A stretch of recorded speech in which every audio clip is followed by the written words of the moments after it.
if Trump read Hillary's book, her response made him choke. Sarah Huckabee Sanders stands up to journalists almost every single day. Today, she was asked if Trump would read Hillary's new book. Her response is amazing. "I think it's sad that after Hillary Clinton ran one of the most negative campaigns in history and lost, the last chapter of her public life is going to be defined by propping up book sales with false and reckless attacks," Sanders said. Sanders then put the nail in Hillary's coffin and said the following. "I would think that he's pretty well versed on what happened, and I think it's pretty clear to all of America," Sanders said. Hillary's book is currently #1 on the Amazon bestsellers list, according to Hollywood Reporter. "I guess a bunch of liberals needed to find out what happened last year." Help Sarah Sanders share this video everywhere to make fun of the loser that is Hillary Clinton.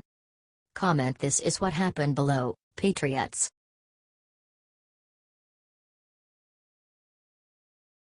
Congratulations! Eric Trump and his wife just made a massive announcement.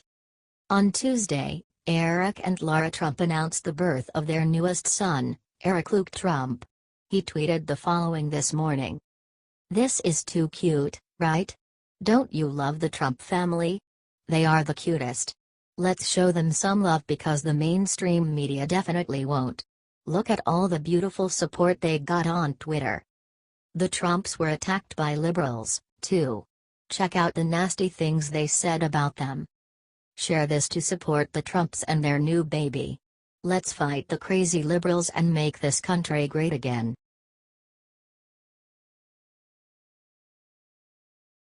During speech, Mattis turned to Trump and said 5 words that made Trump's heart stop.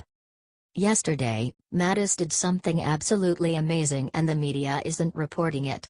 The day began with a moment of silence at the White House and then the President and the First Lady traveled to the Pentagon to speak in front of the memorial of the plane that crashed into the building killing 125 people. As Mattis took to the stage, he said something amazing to our president. Check it out in the video below. The stage was right in front of where the plane flew into the building, and the Pentagon unfurled an American flag over the crash site for his speeches. Mattis gave remarks commemorating the 3,000 lives that were lost that morning and then critiqued the temporizing of the fight against radical Islam. It was a shot at the Obama administration. "We Americans are not made of cotton candy. We are not seaweed drifting in the current, we are not intimidated by our enemies." Mattis then paused and said something amazing to our president. "Mr. President, your military does not scare." What an amazing speech. Mattis then continued. "Our nation's troops today are worthy successors of our Revolutionary Army at Valley Forge, worthy successors of our valiant sailors at Midway and our Marines at bloody Iwo Jima, men and women of your armed forces America having signed a blank check to the protection of the American people and to the defense of our Constitution, a check payable with their very lives. Your military stands ready and confident to defend this country, this experiment in democracy. God bless our troops.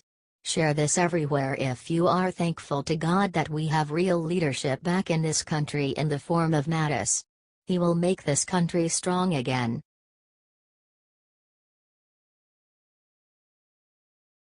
Reporter just asked Hillary if she kills people, suddenly all hell breaks loose. This video is going viral everywhere. Conservative journalist Laura Loomer asked Hillary Clinton a question that everyone has been wanting to know. She asked, "What happened to Seth Rich?" Watch the video below. "Hi, it's so great to see you. Thanks for having me," said Loomer. "So the American people would really like to know what happened to your 33,000 emails?" "Ha ha ha," Clinton said back. "What happened in Benghazi?" asked Loomer. "Go read the book," answered Clinton. "What happened to the millions of dollars that was supposed to go to the people in Haiti?" Loomer asked, referring to the millions of dollars in earthquake relief donations the Clintons were reportedly in charge of. "What happened to Seth Rich? What happened to your health, Hillary?" "You know what, "I'm so sorry you believe things that are untrue," Hillary replied. "Read the book." After getting kicked from the signing area, Loomer ran up to Huma and said the following. "Huma, it's so great to see you. When are you going to divorce your husband for texting underage girls?" Loomer asked Huma about her husband, Anthony Weiner. Loomer was detained by Secret Service after this for 20 minutes, according to Cernovich.com. They were worried that someone was trying to grab a strand of Hillary's career because of Martin Shkreli's $5,000 bounty open for it. Laura Loomer previously questioned Chelsea Clinton at her signing about Johnita Broderick, who accused Bill Clinton of raping her. Share this everywhere if you will never be buying Hillary's book. We should not ever give this woman more money. She's already taken so much from this country. Let's show Hillary how many people are still against her.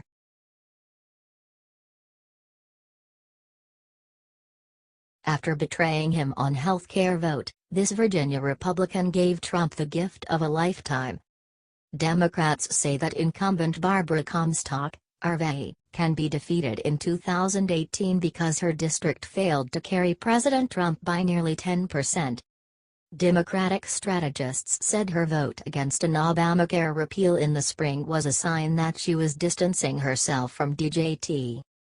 All these rumors came to an end when Comstock, along with Congressman Peter King, RNY, Immigration and Border Security Subcommittee Chairman Raul Labrador, Republican Idaho, and House Judiciary Committee Chairman Bob Goodlatte, Republican Virginia, introduced the Criminal Alien Gang Removal Act. President Trump referred to the gangs like MS-13 in a speech to law enforcement in late July, saying we can eliminate MS-13 and root out the criminal cartels from our country. Trump specifically highlighted the importance of deportations curtail gang violence. "We're getting them out anyway, but we'd like to get them out a lot faster." Congresswoman Comstock is aiming to resolve that. Back in June, she backed Trump's call for funding for police agencies combating gangs by introducing the Project Safe Neighborhoods Grant Program Authorization Act. The measure provides funding to anti-gang task forces. Now Comstock is supporting Trump's call to secure faster deportation authority for illegal immigrants with gang ties. The Criminal Alien Gang Member Removal Act ensures that illegal gang members are detained and deported if they are known criminal gang members participating in illegal activity. To prevent deported gang members from coming back, the bill ensures they are not eligible for immigration benefits, such as asylum, special immigrant juvenile status, and temporary protected status. It remains to be seen whether Trump will endorse Comstock in her re-election bid, but given Trump's unpopularity in the district, she may not want it. Comstock has a Trump score of 95.3. The score, showcased on the website 538, is based on the how often congressional members vote in favor of Trump's agenda versus how often don't and other metrics. President Trump's speech regarding MS-13 drew controversy because of what many called an endorsement for police brutality when Trump said maybe officers shouldn't protect their head when they are put in the back of police cars. Gang violence has continued to plague parts of the country, and illegal immigration has contributed to the rise of MS-13 presence in America. The El Salvadorian gang has been responsible for a number of deaths already this year, including the death of a teen in New York. Peter King, RNY, is a sponsor of Comstock's crime bill, said we cannot tolerate innocent people in our communities being slaughtered, butchered and intimidated by these criminals regarding the legislation's goals.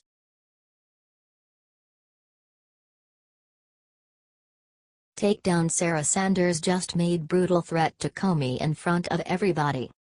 Today seemed like a normal enough day at the White House press briefing. Everything started off just fine until one pesky New York Times reporter decided to ask if Trump felt bad about firing Comey yet. Bad move. That's when Press Secretary Sarah Sanders Huckabee jumped into action with her own brutal threat against James Comey.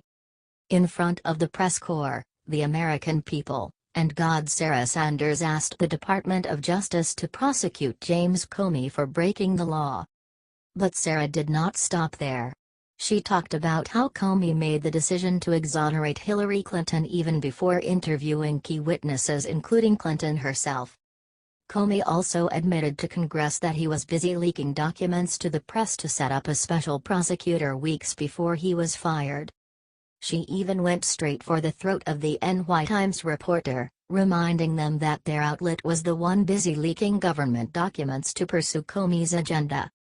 Sarah finished her takedown by saying that President Trump is very happy with the decision to fire Comey at this point, especially considering all the terrible things that have come out about Comey since then. Pretty brutal, am I right? Still, the New York Times absolutely deserved it. Now we just gotta make sure it gets shared out everywhere so people see the truth about disgraced FBI Director Comey instead of the rosy picture the media paints.